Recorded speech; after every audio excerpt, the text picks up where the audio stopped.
अस्सलाम वालेकुम दोस्तों, उम्मीद है आप सब लोग खैरियत से होंगे। जैसे कि हमारा HTML5 का सीरीज़ चल रहा है, जिसमें हम तमाम HTML के बिगिनर टू एडवांस लेवल पे टैग्स को स्टडी कर रहे हैं और समझ रहे हैं कि कब और क्यों यूज़ कर लेना चाहिए। सेम उसी तरीके से आज हमारे पास ड्रॉप डाउन है, लेकिन ड्रॉप डाउन लिस्ट में हमारे पास 2 टैग्स हैं, एक है सिलेक्ट, दूसरा है डेटा लिस्ट।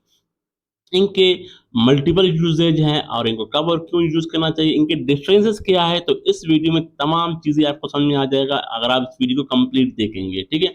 और अगर आपने अभी तक मेरे चैनल को सब्सक्राइब नहीं किया तो काइंडली सब्सक्राइब करें और इस वीडियो को लाज़मी लाइक करना और शेयर करना मत भूलिएगा, ठीक है? अब यहाँ पे हम एक सिंपल आपको एग्ज़ाम्पल देता हूँ सिलेक्ट यूज़ करने का, ठीक है? मोस्टली हम सिलेक्ट को यूज़ क्यों करते हैं? फॉर एग्ज़ाम्पल मैं यहाँ पे लेबल ले लेता हूँ और मैं कहता हूँ कि सिलेक्ट योर जेंडर, तो ये इसके लिए एक बेस्ट यूजेज है। जैसे हमने आप प्रीवियस वीडियो में हमने रेडियो बटन यूज़ किया था, तो आप वो भी यूज़ कर सकते हैं। तो यहाँ पे आप सेलेक्ट भी यूज़ कर सकते हैं। यहाँ पे मैं यहाँ पे सेलेक्ट यूज़ कर लेता हूँ और मुझे ये एट्रीब्यूट की फिलहाल ज़रूरत नहीं है, क्योंकि हम इनको एक सिंपल वे पे यूज़ कर रहे हैं, ठीक है? तो यहाँ पे इस एट्रीब्यूट की भी मुझे ज़रूरत नहीं है, ठीक है? इनको हम इंशाल्लाह इन फ्यूचर आने वाले वीडियोज़ में समझ लेंगे जब हम फॉर्म यूज़ करेंगे। अच्छा, अब यहाँ पे मैं ओपीडी लिख लेता हूँ और ये मेरे लिए complete opening and closing tag generate कर देगा ऑप्शन के लिए, जो मैं इसके अंदर जो मेरा डेटा नज़र आ जाएगा, ठीक है? अच्छा, अब यहाँ पे एक चीज़ लाज़मी समझ लें कि जब आप चाहते हैं कि यहाँ पे डेटा आपको नज़र आ जाए, तो वैल्यू का और जो आपका यहाँ पे टेक्स्ट है, वो दोनों सेम होना चाहिए। जैसे मैं यहाँ पे लिख लेता हूँ मेल, तो यहाँ पर भी मैं मेल ही लिखूँगा। इसकी वजह क्या है कि जब आप यहाँ पे सिलेक्ट करेंगे जो डेटा, ठीक है?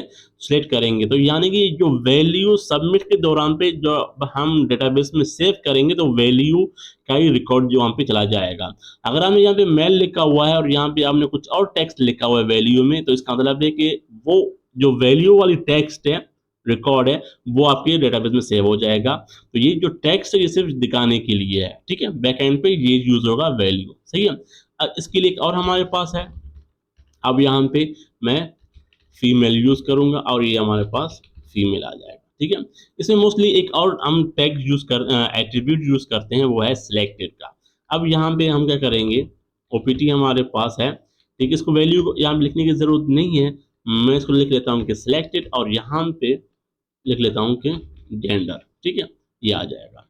अब इससे क्या फ़ायदा होगा कि जब अच्छा, यहाँ पे 2 चीज़ें हैं कि अगर मैंने ये सिलेक्टेड में किसी भी इंडेक्स में लिख सकता हूँ, ठीक है? तो हम लोग अमूमन इसको फर्स्ट में लिख लेते हैं और उसमें लिखने की ज़रूरत भी नहीं है। लेकिन अगर आप चाहते हो कि जब कभी भी कोई बंदा आ जाए इस पेज पर और जहाँ पे ये मेरा सिलेक्ट का जो लिस्ट है, ड्रॉप डाउन लिस्ट है, तो उसमें सिर्फ़ जो मेल है, वो सिलेक्टेड ही आ जाए, तो आप यहाँ पे इसको यूज़ कर सकते हो। तो इस तरीके से हमारे पास जब भी कोई बंदा यहाँ पे आ जाएगा, वो सिलेक्टेड ही आ जाएगा मेल का ऑप्शन, ठीक है? लेकिन हम इसको यहाँ पे फर्स्ट में भी यूज़ कर सकते हैं, आप इसको किसी भी इंडेक्स में भी यूज़ कर सकते हैं, कोई इश्यू नहीं है, ठीक है? तो ये एक एक तरीका है कि आप चाहते हैं कि मैं सबसे पहला जो ऑप्शन जो है ना, किसी भी अपने यूज़र को ये दिखा दूँ, तो उसके लिए आप फिर ये किसी भी इंडेक्स में आप यूज़ कर सकते हो, ठीक है? अच्छा, नेक्स्ट आते हैं हमारे पास कि आप जो डेटा लिस्ट है वो क्यों यूज़ करें? लेकिन जो डेटा लिस्ट है, मैं सिंपल चीज़ के लिए यूज़ नहीं करूँगा। जो डेटा लिस्ट है उसको उस वक़्त में यूज़ करूँगा जब मेरे पास जो क्वांटिटी ऑफ लिस्ट ज़्यादा हो, ठीक है? जैसे मैं यहाँ पे यूज़ कर लेता हूँ, एक लेबल है हमारे पास, जैसे यहाँ पे पहले बीआर का टैग यूज़ करूँ ताकि न्यू लाइन पे आ जाए, ठीक है? इसमें भी मुझे ज़रूरत नहीं है ये 4 एट्रिब्यूट को यूज़ करने का, ये सिंपल है मेरे पास। मैं यहाँ लिख लेता हूँ कि चूज़ योर कंट्री, ठीक है? और यहाँ पे मैं लिख लेता हूँ कि एक इनपुट का टैग क्या करेगा कि हम मेरे यूज़र को एक इनपुट यानी कि टैग प्रोवाइड करेगा, टेक्स्ट बॉक्स, जहाँ पे वो कोई चीज़ सर्च कर सकता है, ठीक है? तो यानी कि डेटा लिस्ट आपके यूज़र को हेल्प आउट करता है कि आप इस लिस्ट से आप जल्दी से सर्च करें, ठीक है? फाइंड करें कोई चीज़ जो आपको रिक्वायर्ड डेटा है। अब यहाँ पे मैं लिख लेता हूँ कि लिस्ट, यानी कि जो लिस्ट होगा किसके साथ वो कनेक्ट होगा। अब जो मेरा लिस्ट है वो कंट्री के, तो मैं यहाँ पे कंट्री का नाम दूँगा। आप कोई भी नाम दे सकते हो, ठीक है? आप माय कंट्री दें या कोई भी कंट्री दें, तो मैं यहाँ पे सिर्फ़ सिंपल कंट्री यूज़ करूँगा। तो यहाँ पे ये कंट्री आ जाएगा। अब इसी तरीके से हमारे पास यहाँ पे जो डेटा लिस्ट है वो आप इस तरीके से इसको टाइप कर देंगे, ठीक है? इसका ओपनिंग एंड क्लोजिंग टैग आ जाएगा। सही है। अब नेक्स्ट हमारे पास सेम यही ऑप्शन यूज़ होगा, सेम यही तरीका, सिर्फ़ इसकी जो है ना क्लोजिंग टैग नहीं होगी। तो आप क्या करेंगे, यहाँ पे ओपीटी यूज़ करेंगे और यहाँ से इसकी जो क्लोजिंग टैग है आप उसको बंद कर दें, खत्म कर देंगे। अब यहाँ पे वैल्यू में तमाम चीज़ें चलेगा, तो यहाँ पे लिख लेता हूँ पाकिस्तान है हमारे पास, ठीक है।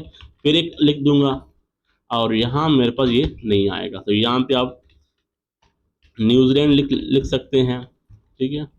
मैं न्यूजीलैंड का स्पेलिंग सही कर लूँ, सही है। और आप तमाम कंट्रीज, क्रिकेट कंट्रीज के नाम लिख सकते हैं, ठीक है। मैं लिख लेता हूँ यहाँ पे, और यहाँ मेरे पास आएगा इंडिया। सेकंड हमारे पास दूसरा आ जाएगा हमारे पास यहाँ पे, और अफगानिस्तान, ठीक है। इसी तरीके से मेरे पास यहाँ पे ऑस्ट्रेलिया, वेस्ट इंडीज लिख लेता हूँ,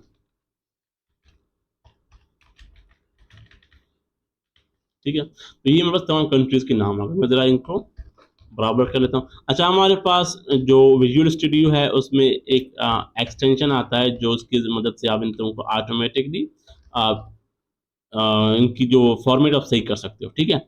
अच्छा, अब ये आ गया मेरे पास। देखो मेरे पास यहाँ पे काफ़ी लिस्ट आ सकता है, जैसे हमारे पास 20 टू 30 आप लिस्ट यहाँ पे ऐड कर सकते हो लिस्ट में आइटम्स। तो अब इसमें क्या होता है कि मैं यहाँ पे जैसे माउस लेके जाता हूँ यहाँ पे, अच्छा मैंने शायद एक मिस्टेक कर लिया है। उसमें क्या है कि आप जो हमारे डेटा है, अब यहाँ पर भी आईडी यूज़ करेंगे और यहाँ पे आपका जो कंट्री है, लिस्ट का नाम आप वो यूज़ करेंगे। जिससे क्या होगा कि जो ये इनपुट टैग है और आपका जो डेटा लिस्ट टैग है ये कनेक्ट हो जाएंगे, ठीक है।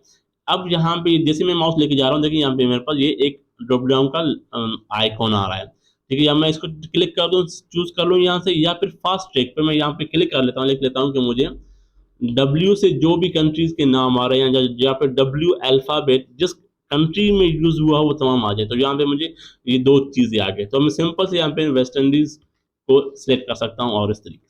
तो ये यूजेज होता है आपके पास सेलेक्ट एंड जो डेटा लिस्ट है यूज करने का। जो डेटा लिस्ट है वो आपको एक ईजी प्लेटफॉर्म प्रोवाइड करता है कि आपका जो यूजर है वो जल्दी से एक बड़े से लिस्ट से, यहाँ पे क्वांटिटी ज़्यादा है लिस्ट की, तो वहाँ से जल्दी अपना जो रिक्वायर्ड डेटा है वो सिलेक्ट कर ले। और जो सिलेक्ट का जो हमारे पास टैग है वो शॉर्ट, जो जितने यानी कि हमारा जो क्वांटिटी कम हो जहाँ पे लिस्ट की, वहाँ भी हम इसको यूज़ कर लेना चाहिए, ठीक है। मैंने तो एक सिंपल आपको ऑप्शन दिया है कि आप यहाँ पे इसको जेंडर के लिए यूज़ करें, यहाँ पे आप किसी और चीज़ के लिए भी यूज़ कर सकते हैं, ठीक है। उम्मीद है आपको ये वीडियो अच्छी लगी होगी और आप समझ चुके होंगे कि आप डेटा लिस्ट में, ड्रॉप डाउन लिस्ट में डेटा लिस्ट एंड सिलेक्ट को कैसे यूज़ कर लेना चाहिए, ठीक है। अगर कोई भी इशू आ रहा है तो आप मुझे प्लीज़ कमेंट कर लें। मिलते हैं अगले वीडियो में। अल्लाह हाफिज़।